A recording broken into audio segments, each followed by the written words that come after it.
Hai semuanya, jadi kali ini kami dari kelompok 1 udah datang di lokasi tempat untuk promosi kesehatan, yaitu Telkom Medica. Dimana tujuan kami yaitu mengedukasi pasien-pasien geriatri yang mempunyai penyakit prolanis. Di sini kami akan menyampaikan waspada terhadap obat dikonsumsi dengan makanan dan minuman. Nah, untuk kegiatannya itu sudah kami rancangkan sedemikian rupa. Boleh teman-teman lihat di video ini. Hai semuanya, di sini aku bakal bantu nih untuk menyampaikan sedikit terkait persiapan kegiatan promosi kesehatan yang akan kami lakukan di Telkom Medica. Untuk urusan birokrasi, pembuatan surat resmi itu sudah beres pada tanggal 13 Mei. Dan pada hari yang sama, siap kelompok 1 distribusikan langsung ke pihak Telkom Medica agar perizinannya cepat keluar. Di meeting selanjutnya, kami kelompok 1 membuat rancangan anggaran biaya atau RAB dan rundown acara agar estimasi dana dan juga alur waktunya dipastikan aman serta efisien. Untuk bahan edukasinya sendiri mencakup materi presentasi yang akan siap kami sajikan itu dilakukan atau disusun pada tanggal 20 Mei atau di hari yang sama kami membuat RAB dan juga rundown acaranya lengkap dengan desain leaflet dari isi materi tersebut yang tentu saja menarik dan gampang dipahami buat dibagikan ke audiens nantinya. Terakhir, biar kita tahu kegiatan ini efektif atau enggak, kuesioner pretest dan juga post-test serta beberapa pertanyaan evaluasi sudah selesai dibuat di hari yang sama untuk mengukur pemahaman peserta di akhir sesi materi nanti. Secara keseluruhan, semua instrumen sudah selesai dilakukan.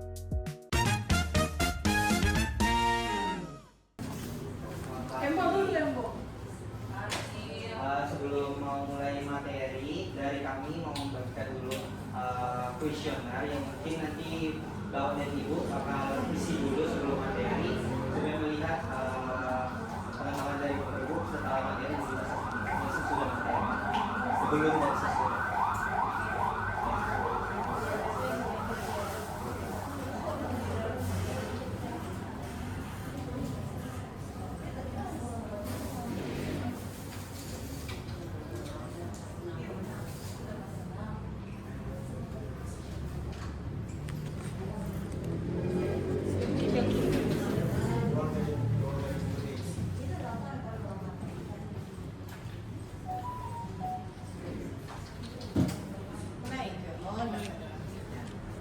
Mau kasih kuesioner dulu? Iya, kuesioner dulu.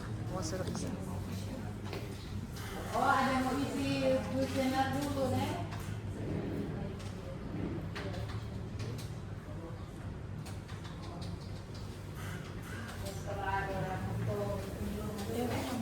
Minta satu, Pak.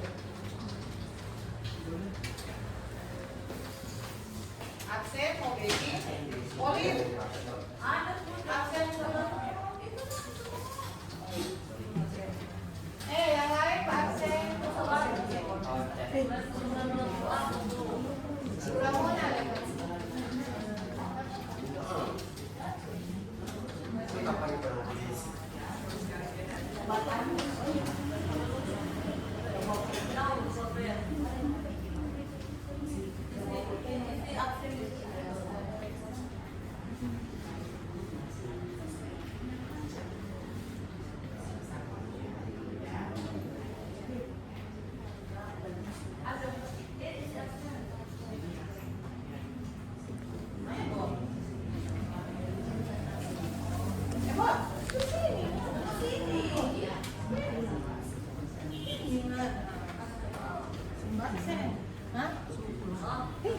Turun dulu pada acara turun dulu. Banyak isi kayak nih. Udah masih cookies kan kalau udah jo. 10 orang supaya pakai banyak. Oh, saya nama. Iya. Tulis sini. Ya.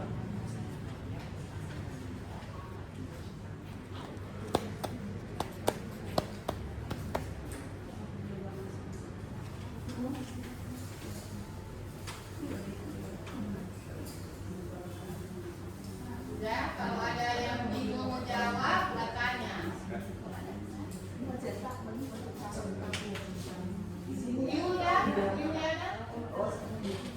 File.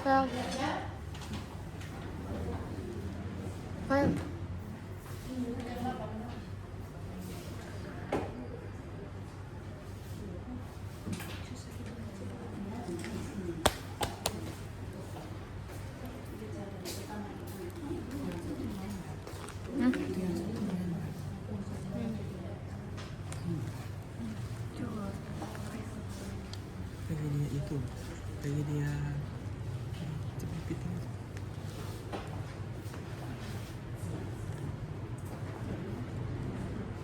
Velki.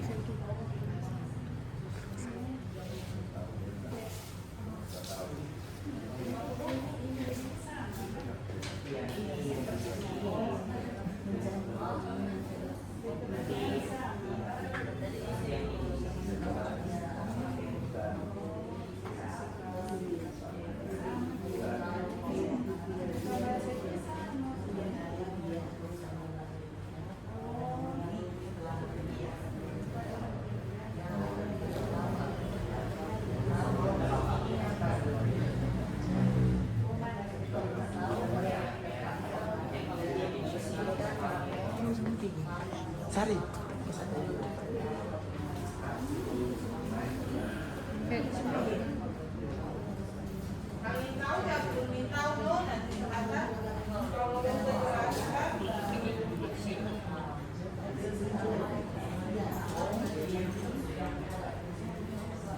Ini ambil Kak.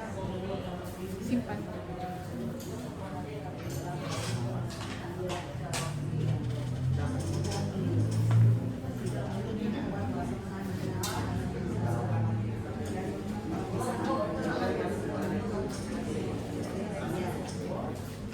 Gimana dong untuk kamu? Ada pasal juga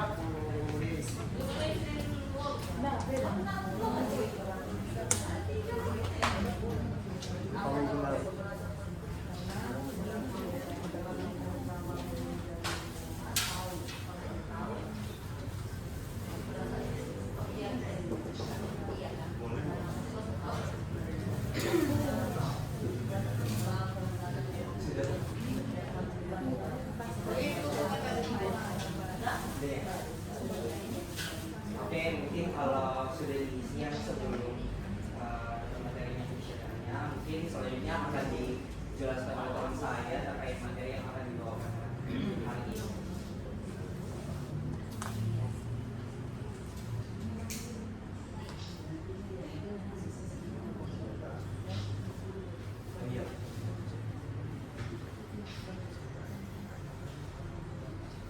Oke, baik. Selamat pagi Bapak Ibu. Selamat pagi Bapak Ibu. Pagi.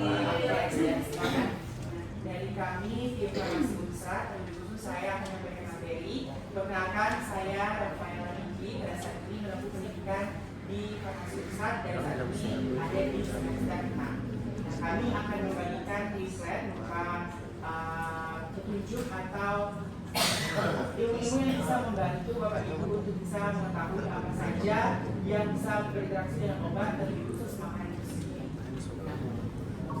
Nah, mungkin bisa Bapak Ibu baca dan di sini saya akan langsung jelaskan yang ada di layar.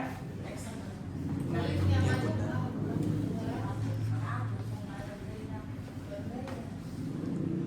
Kalau kita mau melihat sebenarnya definisi dari interaksi obat dan makanan itu sebenarnya apa?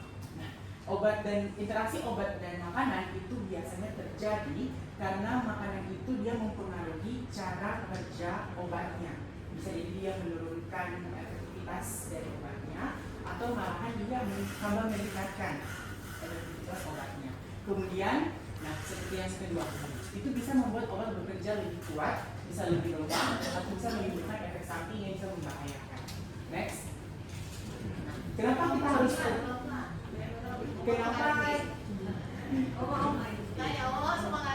Oke, sampai di sini ada yang mau ditanyakan?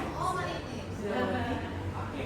Nah, selanjutnya pada slide yang kedua, kenapa sih untuk interaksi obat dan makanan itu penting kita harus ketahui?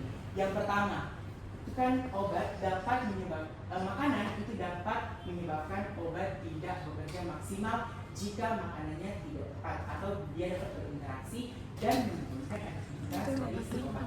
Kemudian yang kedua, dia bisa meningkatkan risiko efek samping. Nanti akan saya jelaskan ada contoh-contoh obatnya bersama dengan makanan yang bisa menurunkan efektivitas dari obatnya dan bisa menjadi obat yang baru dari misalnya. Yang ketiga, ini juga sangat penting bagi pasien yang rutin minum obat, karena kalau kita melihat pasien-pasien yang punya penyakit kronis seperti diabetes mellitus, hipertensi, ketika telah terdiagnosis penyakit tersebut, maka pasien tersebut harus meminum obatnya secara teratur sesuai instruksi dari dokter, dan obatnya itu diminum dalam jangka yang panjang. Berarti obatnya ini bukan lagi hanya mengobati gejalanya saja, tapi sudah memang mengobati seluruh penyakit yang bisa merusak kualitas hidupnya. Yang dimana kalau hipertensi, Bapak Ibu pasti tahu kok, biasa ada yang bilang obat-obat hipertensi itu kalau orang jaga minum biasa bikin ginjal. Nah, padahal sebaliknya, kalau orang yang tidak minum itu obat hipertensi akan menimbulkan gagal ginjal di orang. Jadi, ketika orang sudah hipertensi dan dokter sudah menginstruksikan untuk minum obat secara teratur, maka obatnya harus selalu diminum. Jangan pernah untuk berhenti, misalnya kalau obat sakit kepala, kalau habis itu minum satu, kalau dia bilang ini mesti 2 kali sehari, cuma minum 1 dalam 1 kali sehari, kalau merasa baik, oh sudah. Tapi DP2 obat yang lain dalam hari itu obat yang fokusnya mau minum.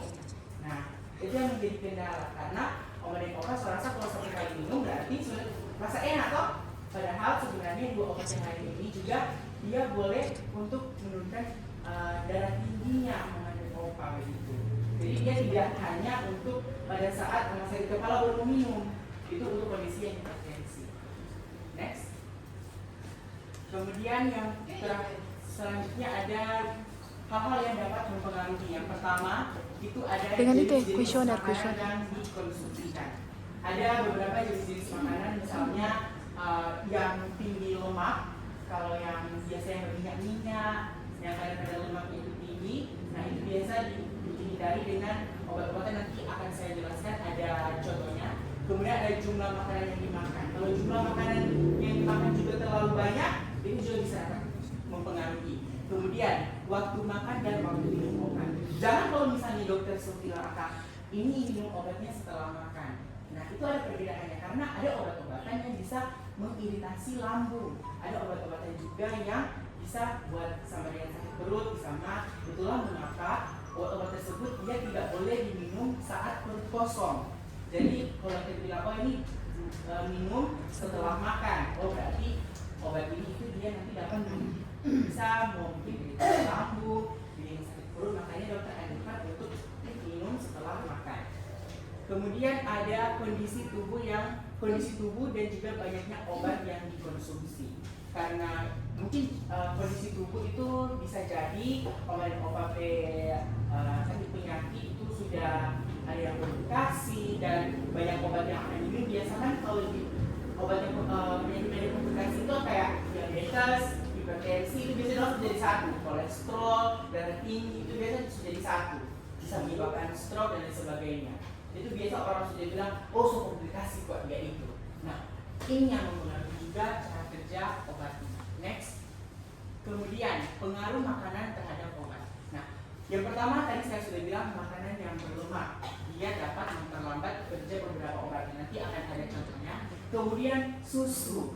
Nah, ada apa sih sebenarnya di susu ini sehingga dia dapat mengganggu penyerapan obat-obat yang tertentu. Misalnya, kalau susu ini dia kan kandungan kalsiumnya Oma tahu kalau susu itu kan pasti kalsium kok. Kalau obat paling angin yang biasa untuk lansia. Nah, itu biasanya kalsiumnya itu lebih tinggi untuk tulang. Jadi dan susu mengandung kalsium itu biasanya pada obat-obatan yang tidak bisa dicampur atau bisa dikombinasikan dengan kalsium itu dia dapat menurunkan efektivitas. Kemudian makanan yang tinggi serat, makanan yang tinggi serat ini juga dia dapat mengurangi penyerapan beberapa obat. Next, ini langsung contohnya. Nah, contohnya ini yang pertama, susu. Susu dia tidak dianjurkan diminum bersamaan dengan antibiotik tertentu.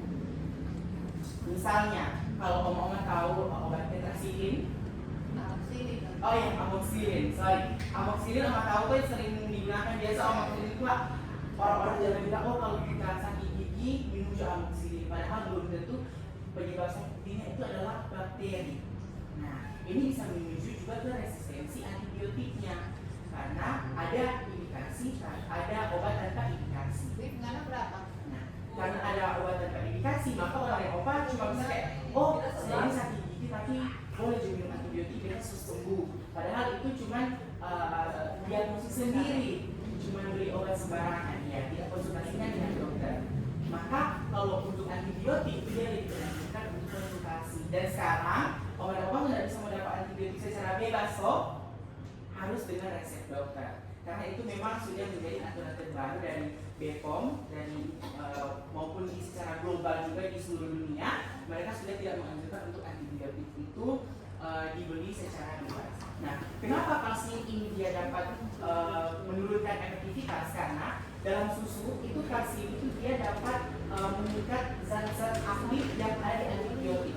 Jadi misalnya zat aktif antibiotik ini yang bertugas untuk menyembuhkan, untuk membunuh bakteri tersebut, dengan kalsium dia ikat itu dia punya zat aktif tersebut.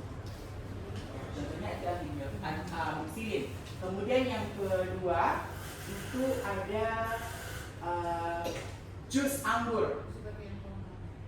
Jus anggur itu meningkatkan kadar beberapa obat di dalam tubuh. Nah, kalau jus anggur ini biasanya orang bisa lihat dia di penyakit-penyakit yang pencernaan. Dia khusus untuk yang pencernaan. Ketika orang minum jus anggur dengan obatnya itu orang bilang apa ya? Obat untuk diare dan lain sebagainya, obat sakit perutnya jangan berak-berak. Nah, ketika dia minum jus anggur dengan obat yang dia minum, misalnya itu enrostok, ya sering digunakan untuk diare enrostok. Ketika dia minum dengan jus anggur, dia dapat meningkatkan dia punya kadar efektivitas obatnya. Jadi nanti dia akan secara bagus untuk meningkatkan orang bisa berak-berak, bisa rasa nyaman dengan kondisi perut yang tidak sering rasa sakit perut atau sembelit gitu istilahnya. Kemudian ada makanan yang tinggi protein. Ini dia dapat mengurangi kerja obat-obatan Parkinson. Kalau obat-obatan Parkinson Pak biasanya terjadi di usia-usia ya seperti ini yang sudah lanjut usia.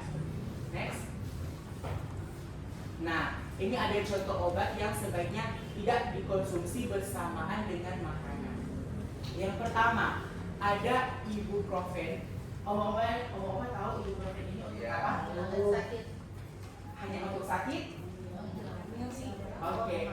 Nah, ibuprofen ini selain dia bisa menghilangkan nyeri atau sakit, dia bisa untuk demam juga. Ada antigenetiknya.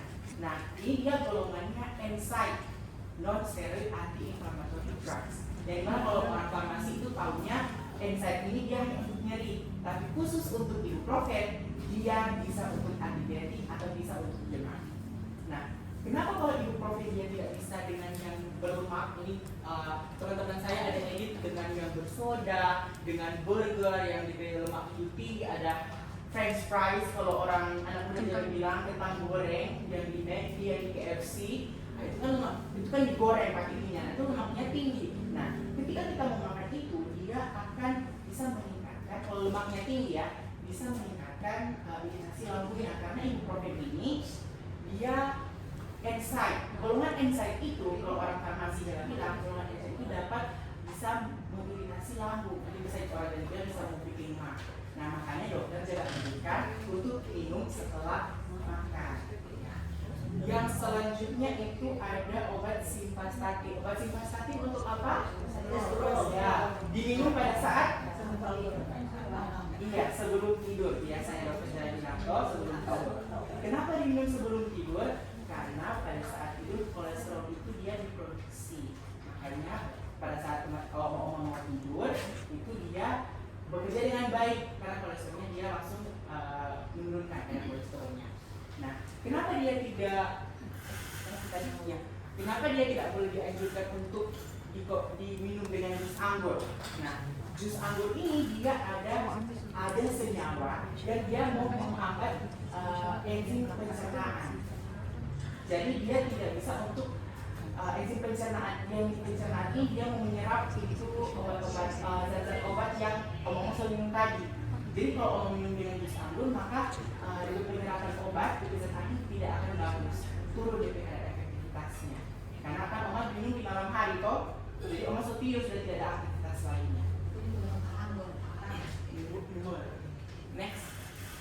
Nah ini tadi tetrasiklin dengan susu. Tadi saya sudah sampaikan. Mau bertanya? Iya silakan. Begini deh, kita biasa pagi minum susu toh, kolesterol. Dan waktu dia bencana setelah kita minum susu, berapa jam kemudian tuh kita baru boleh makan nasi sarapan. Itu yang selalu pagi kita rasa itu makan. Iya mungkin saya akan tetap lanjutkan. Selanjutnya ini ada digoxin.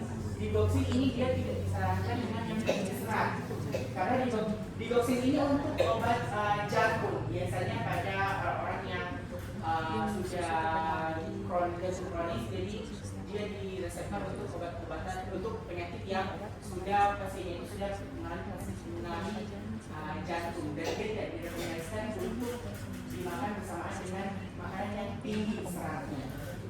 Next. Nah kemudian ini ada waktu minum obat yang tepat.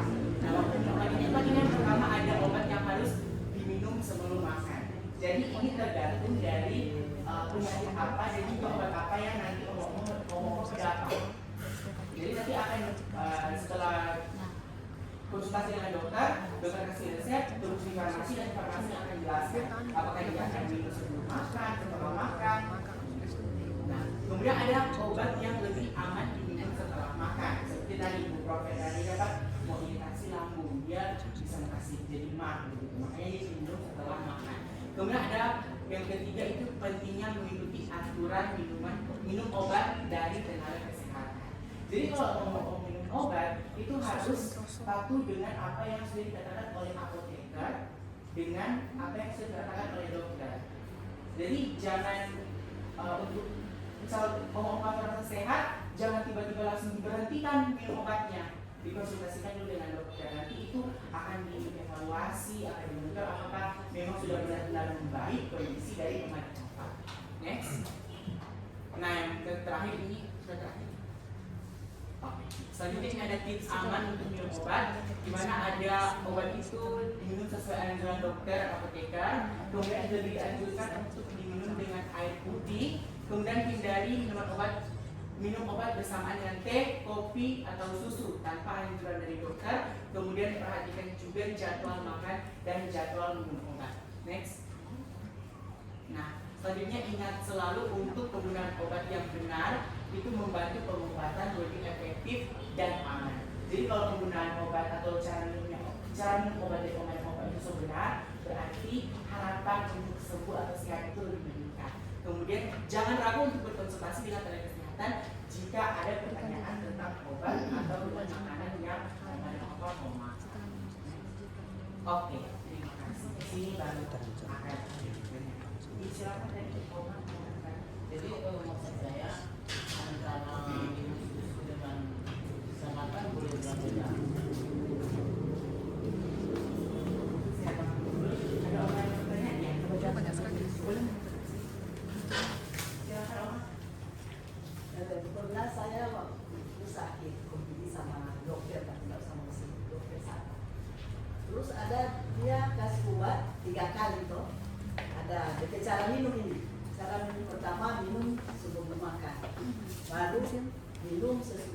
tapi ada salah satu obat yang dia bilang minum sementara makan.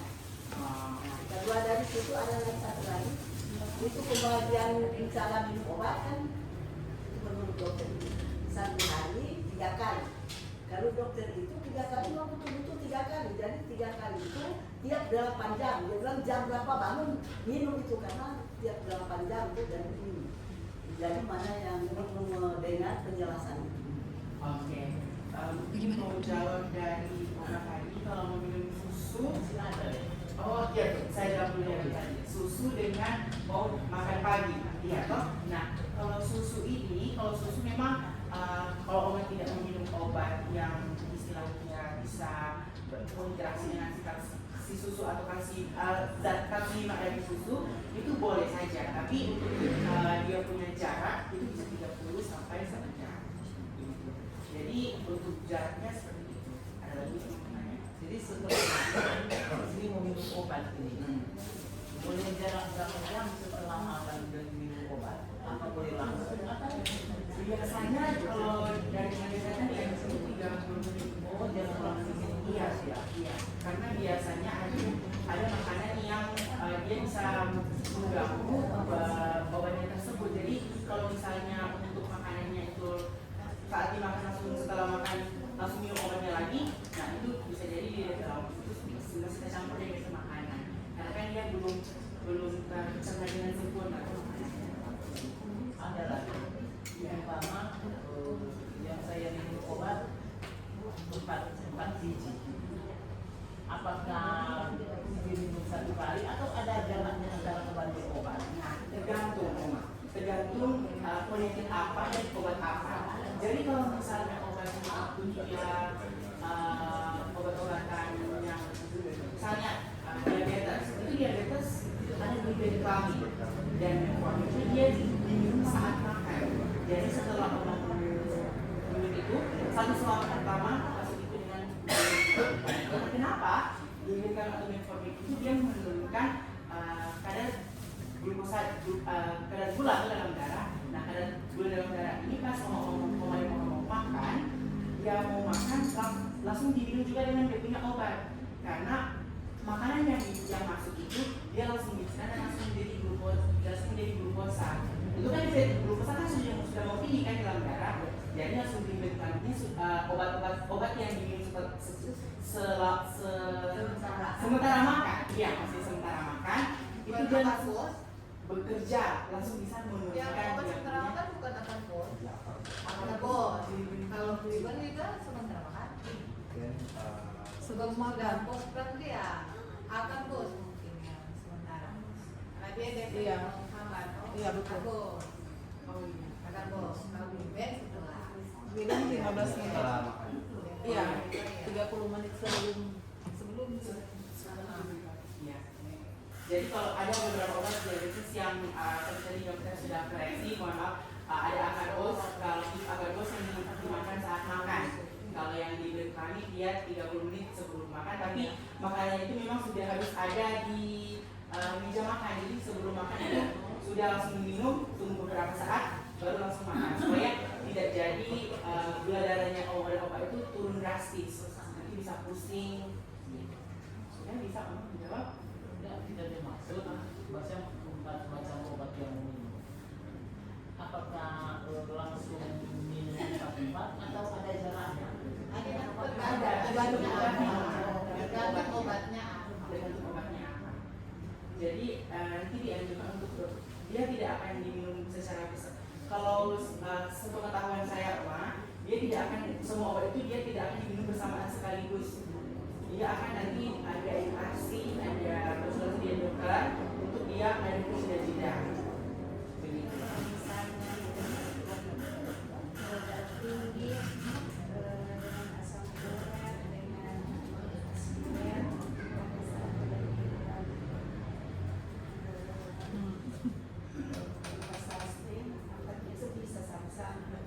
Kalau sama-sama sekalian tidak bisa. Sekalian tidak bisa, ada jaraknya juga. Tergantung dari dokter yang ada yang konsultasi. Iya, tidak bisa.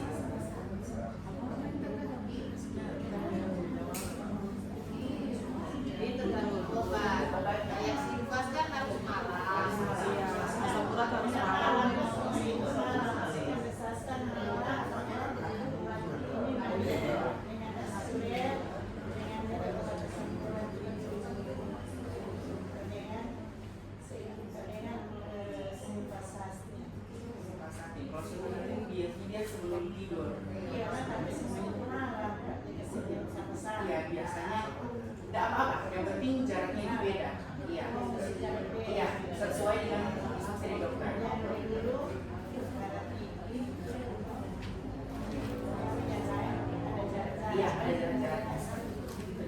biasanya dilihat apakah yang lebih kronis itu darah tingginya atau kolesterolnya, atau kolesterol sudah pasti sebelum tidur, apakah ada asam urat atau sebagainya. Jadi dilihat dulu kan sesuai dengan kebutuhan. Dilihat dulu mana yang menunjukkan kebutuhannya yang mulai disebut nanti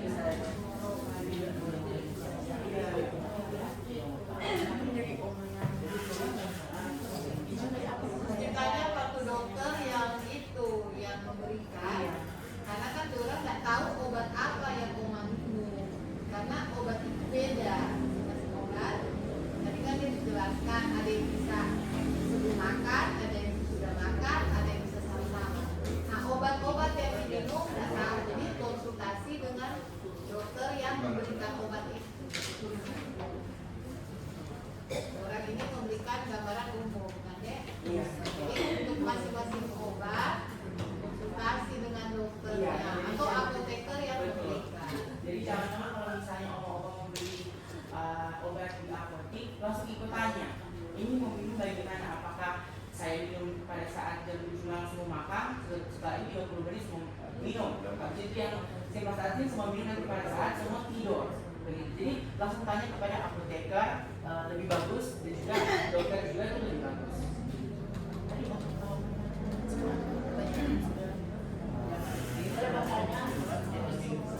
Yakin dulu, saya nanya. Iya. Tadi pertanyaannya ada salah satu dokter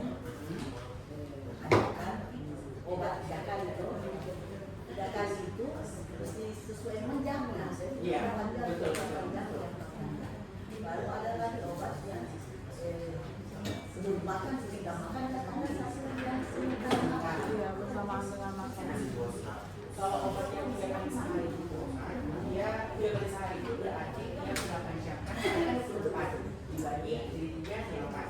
Nah, yang 8 jam oma minum, tapi sudah betul tadi yang dokter bilang, berarti kalau yang sementara makan hanya sudah sepasang. Iya, saya sudah iya betul. Itu biasanya obat diabetes. Sementara makan dia minum, karena kalau sementara makan oma punya saat oma makan itu langsung meningkatkan kadar gula darah di dalam tubuh. Jadi langsung bersamaan dengan obatnya supaya dia bisa minum. Tapi tidak mesti diabetes, karena waktu kita minum kan tidak diabetes. Tapi pada saat itu obatnya apa, Om? Ada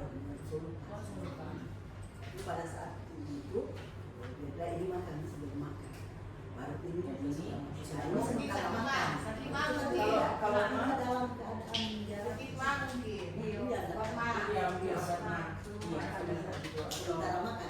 Iya. Ada juga sebelum makan itu obat mah. Iya, ada sementara makan. kalau obat mah biasanya sebelum makan beda-beda. Ada sepengetahuan saya itu sukrafat, kalau orang nggak tahu, sukrafat itu dia mengurangi lambungnya. Jadi dia memang sebelum makan, baru abis itu masuk makanan. Sama? Oke. Tadi Om yang bilang Jadi dalam jam sampai jam 1 atau jam 2 malam harus bangun. iya, betul. Tapi kan kebanyakan orang ini habis makan pagi, habis makan siang, habis makan malam. Jadi sebenarnya tidak jam. Jadi Apa pengaruh atau tidak? pengaruhnya sebenarnya itu pengaruhnya itu sebenarnya dia tidak terlihat terlalu kompleks. Dia tidak akan terlihat secara drastis kalau misalnya orang yang penting orang Tiga kali. ya satu kali 3 kali. Tapi memang itu kalau tiap 8 jam bisa juga. Soalnya kalau memenuhi 8 jam. Berarti lebih bagus orang mengingat itu dia pagi, siang dengan malam. Jadi malam itu sebelum tidur. Jangan pada saat sebelum tidur baru cukup malam lagi. Biar jeda dekat. Iya. Pasti jedanya dekat. Iya. Memang harus 8 jam. 8 jam. Iya, karena ada kalau dari farmasi itu ada yang bernama antibiotik dan lain sebagainya, itu yang mungkin orang awam tidak tahu, tapi itu 8 jam itu proses obatnya ada 4, ada absorpsi, distribusi, ya, ada absorpsi dari obatnya, distribusi untuk ke darahnya, iya, metabolisme, karena kan kalau iya betul, terakhir ada ekspresi body keluarkan lewat body atau ekspresi Jadi memang harus diajukan tiap karena ada kata tadi ada absorpsi, distribusi metabolisme dan juga ekspresi.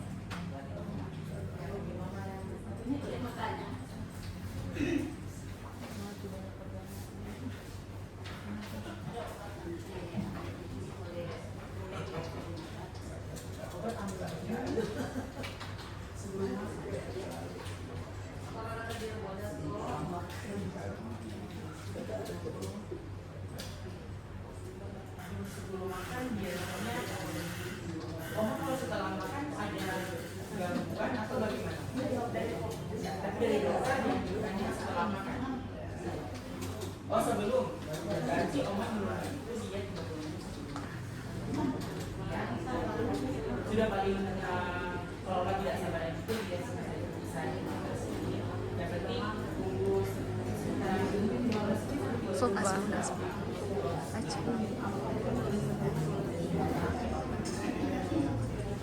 Oma Yul, obat berhenti sampai bulan rumah. Obat berhenti sampai bulan rumah. Oke? Boleh dua-dua no?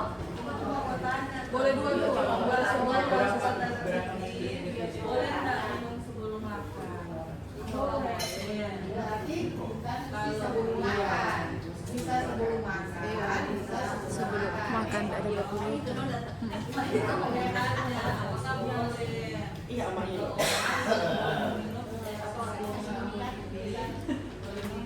Cuma kalau ada gangguan lambung, lumayan, kecuali dia ada penderita gangguan lambung, lebih baik sudah makan, ya, makan dan yo, terdapat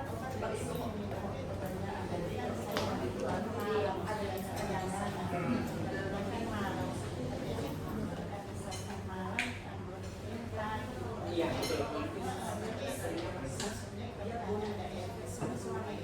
Tidak.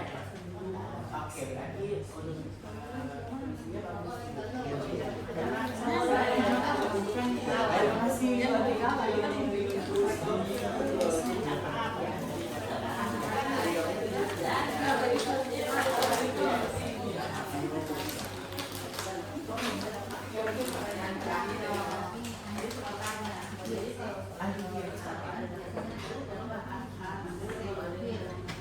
Siklop ya.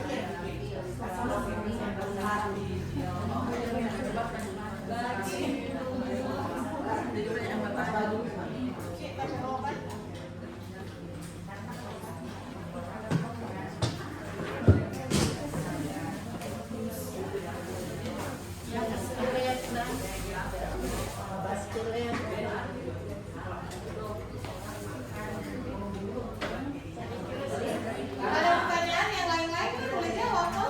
Tadi ya. Apa? Pertanyaan boleh lain-lain. Oh, siap. sudah pertanyaan sudah terjawab.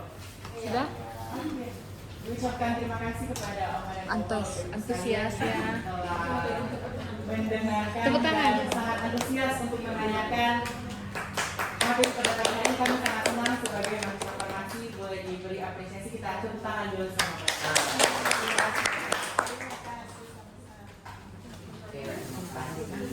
Dari saya, karena setelah materi mungkin bisa dibantu untuk diisi kuesionernya yang tadi kertas putih ada warna hijau di atas. Oke, supaya bisa dinilai mata materi. sudah.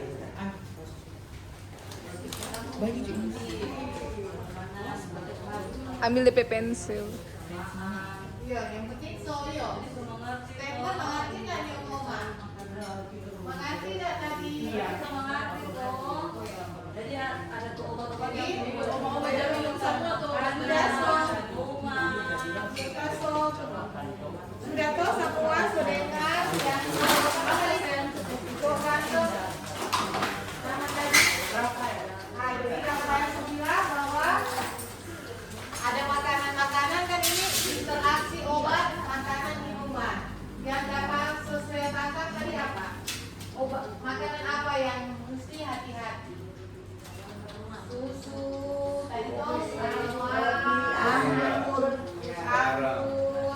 Kalau jus anggur nih boleh ya kan? Obat apa?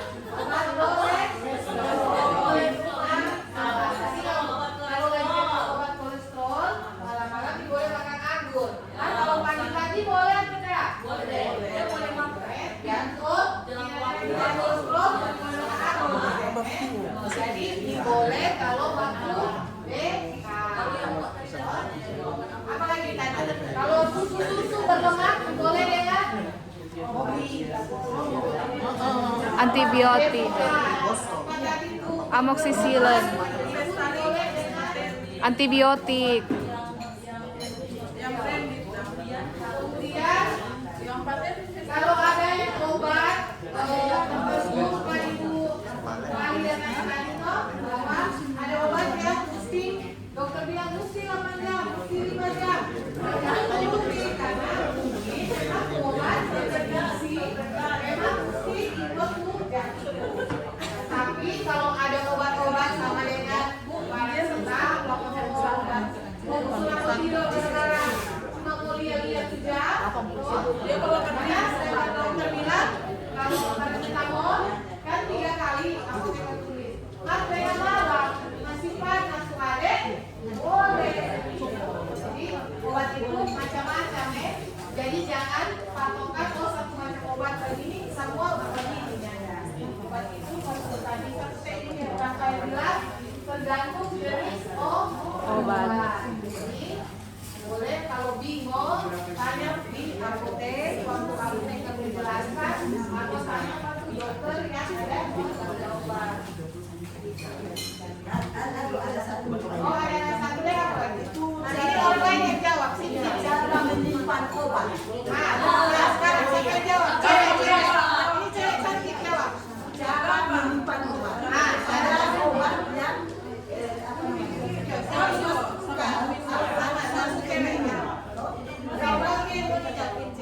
Ada obat yang harus masuk pendingin. Obat. Mau minum baru kasih keluar, baru kasih masuk. Insulin.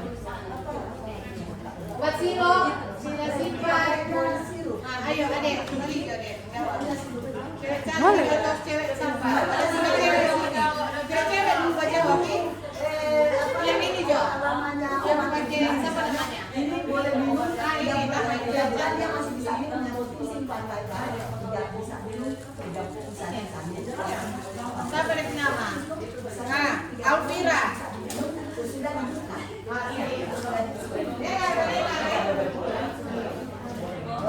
Itu apakah masih bisa?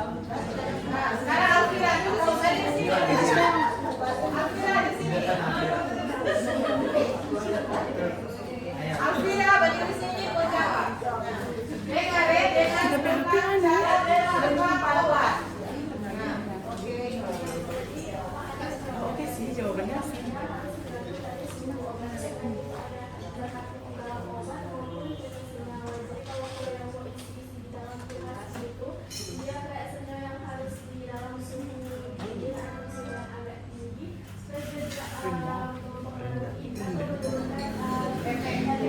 Contoh. Insulin.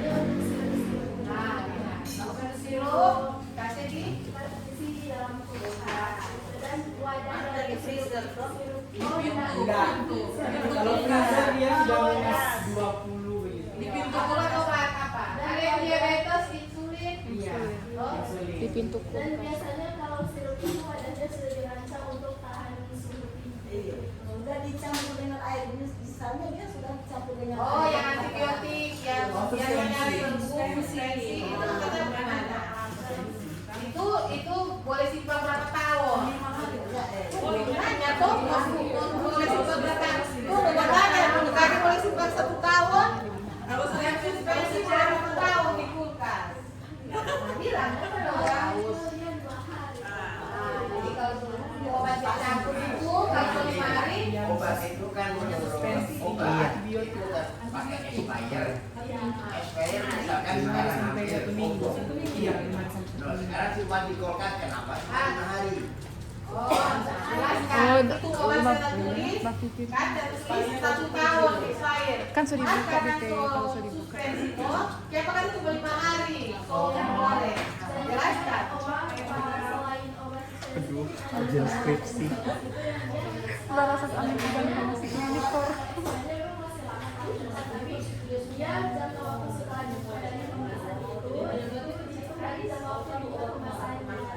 Campur air. Dia punya.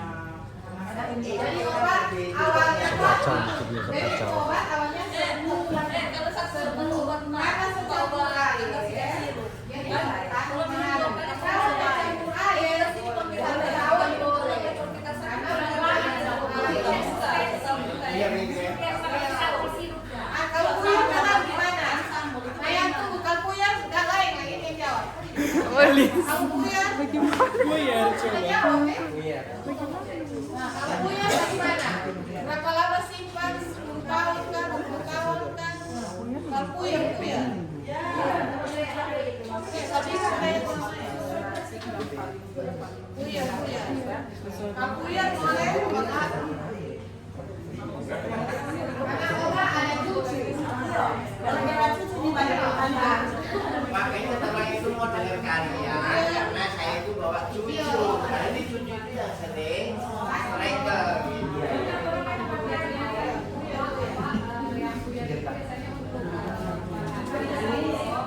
Mas dianggap ini.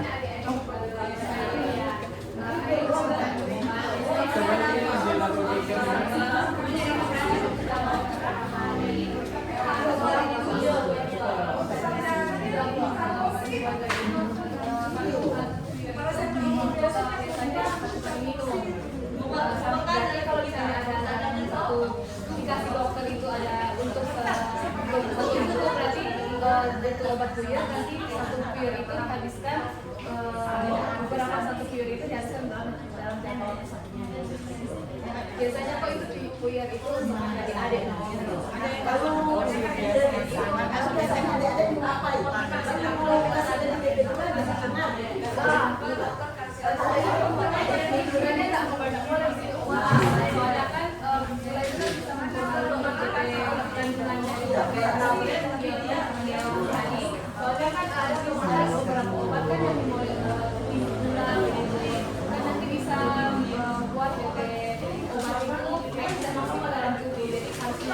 bisa langsung sembuh jadi tertahan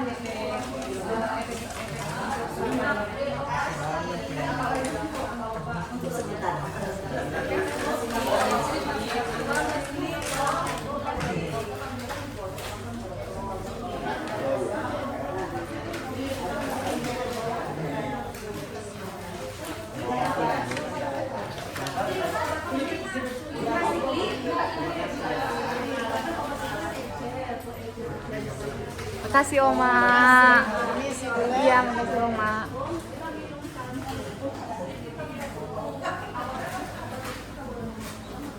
Kalau sebenarnya boleh jadi kalau misalnya dia sudah berubah warna atau dari tengok bisa jamu.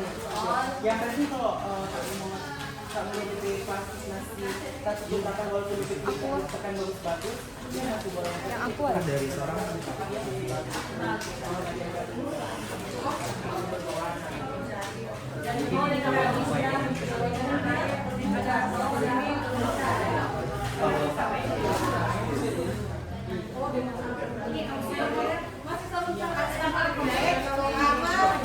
Jadi sekarang kalau ada yang masih bingung nanti tanya Pak apoteker. Oke, semua ada bahasa jawab. Toh angko sudah. Angko sudah. Karena dokter anestesi lah. Toh, ya?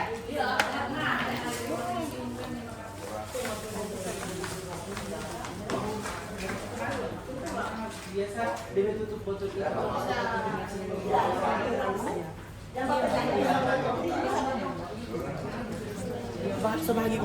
Sudah. Sudah itu. di sini sudah so hitung di situ. Oke, minta di mic mana? Boleh. Perawat.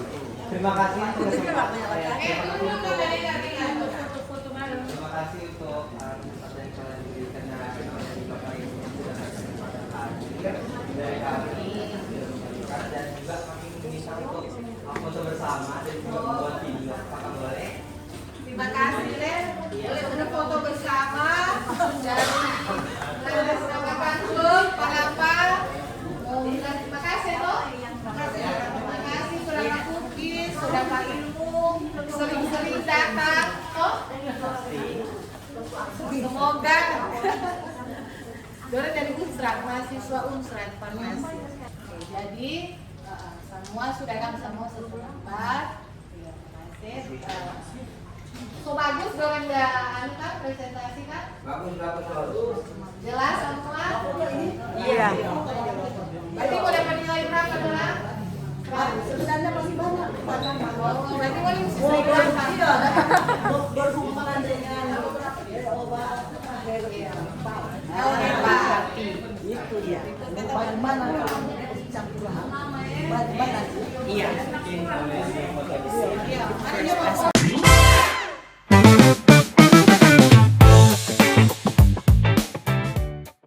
Nah, di sini aku mau share hasil evaluasi pretest dan juga post-test dari kegiatan promkes kita di Telkomedika kemarin. Uniknya, pemahaman awal peserta sebelum materi justru sudah sangat tinggi dengan rata-rata 95%. Nah, setelah materi disampaikan, rata-ratanya sedikit bergeser turun menjadi 91,67% karena ada satu peserta yang nilainya drop di akhir sesi. Penurunan tipis ini mungkin besar karena faktor kelelahan atau fokus audiens yang sudah berkurang setelah penyampaian materi. Tapi secara keseluruhan, tingkat pemahaman mereka terhadap promkes ini tetap tergolong sangat baik.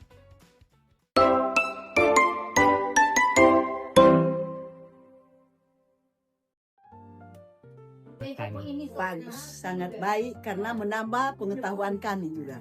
Pendampingnya bagus, teman-teman juga udah prepare dan penyampaian yang bagus, materinya sangat-sangat relate dengan pasien-pasien yang ada di sini. Sangat apresiasi dan bersyukur karena adik-adik boleh mengadakan acara ini.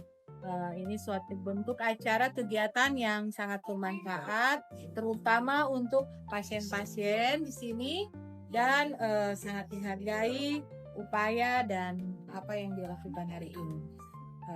100.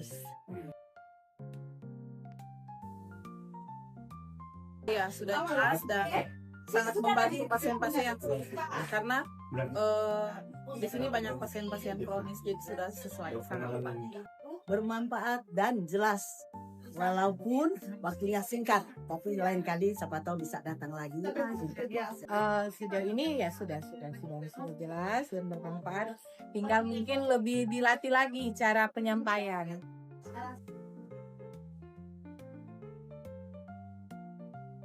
Sebenarnya komentarnya hanya tidak bagaimana karena adik-adik juga kan dalam tahap belajar untuk cara penyampaian sudah lumayan. Kalau masalah penyampaian itu sudah bagus seperti saya bilang tadi karena masih dalam tahap belajar dan kami juga bisa menyukai ilmu dari adik-adik. Kesiapannya sudah prepare karena masing-masing sudah punya job desk masing-masing, jadi untuk presentasinya dan promosi kesehatannya berjalan dengan lancar. Pertama dan bersahabat, apalagi ini orang tua toh. Sangat baik dan lama semua, apalagi masih muda-muda, cantik-cantik dengan tukang lama sekali dan selalu hati-hati penyampaian adik-adik karena kan sudah lanjut usia, itu yang terpenting. Kesan sangat baik dan pesan semoga adik-adik dapat melanjutkan studi dan memacu cita-cita adik-adik dapat tercapai.